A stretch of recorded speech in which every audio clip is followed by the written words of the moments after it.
Well, welcome back to the Prospect Hub. We're going to give you the profile. This is the scouting profile for the Mets' number one prospect, Brandon Sproat, and this comes from Mesmerized Online. We're going to the last 5 players they have on the list, really the top 5 players on this list, and it's going to start right now.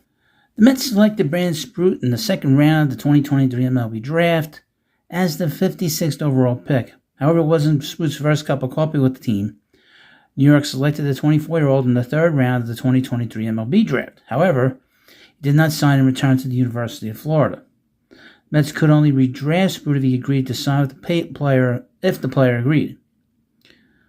Believe it or not, this was Sproat's third time being drafted. The Rangers selected him in the 7th round of the 2019 MLB Draft, but he opted to honor his commitment to Florida. While attending the University of Florida, the right-hander compiled a 1988 record across 4 seasons and a 4.27 ERA in 227 and 2/3 innings. He struck out 242 and walked 99. In his final 23 season in Florida, he struck out 134 batters across 106 1/3 innings, but struggled to limit the long ball, ballooning his ERA to 4.60. Alas, his command, the Mets still committed, to him and signed him at slot value around $1.4 million.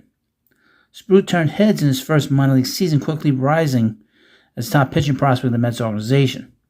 He quickly rose to the minor league system after carving through lower-level lineups. Between High A Brooklyn and Double A Binghamton, he amassed a smashing 1.98 ERA in 18 games, pitching 187 1/3 innings, and struck out 87 innings, and 1/3 innings, and struck out 110 batters while limiting hitters to 31 walks, 7 home runs.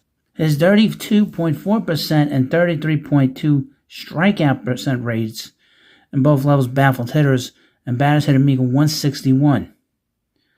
However, once Sproat moved up to Syracuse, things took a turn. His ERA ballooned to 7.83 in just under 30 innings of work, and his strikeout percentage was cut in half to 16.3%. Much could be attributed to tiredness. Sproat likely grew tired and ran out of gas. Also, President of Baseball Operations David Stearns noted how he'd rather have players struggle in AAA, work out the kinks there, and find quick success once reaching the majors. However, AAA batters ate up his fastball, hitting a whopping 380 off the pitch alone. Sproat does a fastball, curveball, changeup, slider, and cutter with the fastball, and changeup his best pitch. MLB.com graded his fastball and changeup at a 60, above average. They notice fastball stands out more for his velocity rather than its shape and sits around the 95 to 98 mile per hour range. He can work his changeup in the upper 80s and gets the most movement on that pitch. Using it as a weapon predominantly against lefties, his sweeping slider averages 83 to 85 miles per hour, while his cutter goes between 86 and 88.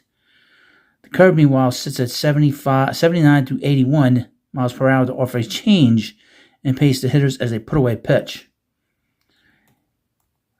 He currently ranks the 9th best pitching prospect in baseball, the 46th overall prospect in MLB, and the top prospect for the New York Mets. That's across the board. All the different rankings, all the different lists have him as number one. And here's his 2025 outlook. It's hard to see a world where Sproat doesn't debut with the Mets in 25, barring injury or setbacks. He'll start the 25 campaign with the Syracuse Mets, where he played his last 7 games of 24 and ran into his first struggles in his young career. As mentioned, David Stearns and company prefer players to figure it out and struggle in places like AAA rather than in Queens. Hence, Sproat's quick progress through the Mets system. Most importantly, Sproat must hone his pitch repertoire, especially his fastball, before facing major league hitters. Once Sproat works out his kinks in AAA, it's hard not to see a late season call-up. Whether he sticks around remains to be seen. However, come 2025 and beyond, he'll be the mainstay in Citi Field. Now, I would mention, he's pitched a lot. He pitched 4 seasons in college. So he's a little more advanced than some other pitchers that may have pitched 3 years in college, because he went back. One of the reasons why he went back is he promised his parents that he would go to college for 4 years. So it wasn't just about, signing, not coming up with a deal. He had other thoughts about what he wanted to do. But his pitch count is much higher than other pitchers in the Mets system that went to college for 3 years.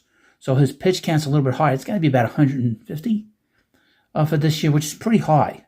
I think it was 120 last year. So it's about 150 this year. So it'll be much higher. He will not be on the pitch count and be watched as closely as, say, Christian Scott was last year when he came up and they were concerned about his pitch count. Because, with Scott, there was issues with his elbow, and that turned out to sadly be true. He hurt that elbow, and he's gone for the year. But you let me know what you think about this video about Brandon Sproat. He's a very exciting prospect. To look at him projected-wise, he could be a number 2 as a ceiling and a number 3 to 4 at his floor. So you let me know what you think about that. And of course, please subscribe to the Prospect Hut, and I'll see you later.